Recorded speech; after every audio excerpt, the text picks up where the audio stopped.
Jadi hari ini kita berada di Aljuni Enterprise yang terletak di Kampung Parit Tengah, Seri Merlong, Rengit, Batu Pahat, Johor. So jadi ni tempat dia.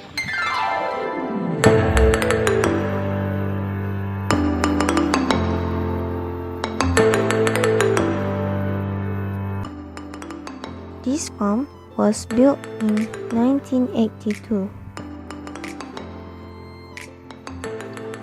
The name of this farm is Sarjuni Enterprise, derived from name of the owner, which is Encik Sarjuni Karjani. The major aims why this farm was built are they want to earn profit by selling the goods and the cows during Eid al-Adha, and also they sell meat of the rabbits.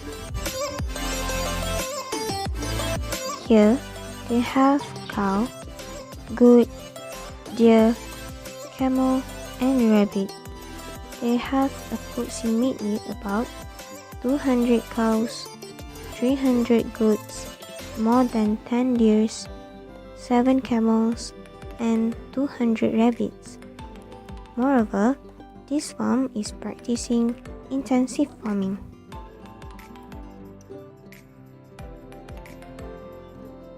Let's move on to the animals' feed. So for the cow and the camel, they give them palm oil meal effluent or known as POM, or in Bahasa they call as tahi minyak, mixed with leftovers of pineapple and soy. They also give napiers to the cow. For goats, they give leftovers pineapple, soy, wheel and pellets. For deer and rabbits, they give pellet also. Other than that, they also use palm kernel cake, cassava skin and leaves of oil palm as animals' feed.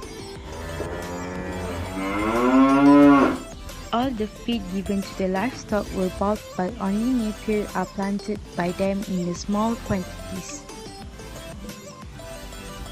For the forage, they use manure of goats as the organic fertilizers, and it took about 5 to 6 months to harvest. The cost needed for the livestock feed in a month is around 100 per animal. They prefer using forage and pellet rather than using pasture because pasture needs a lot of procedure to follow.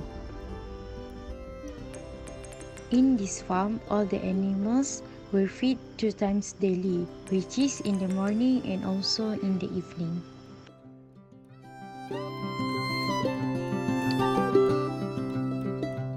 Based on the interview, we have come up 3 opinions and comments.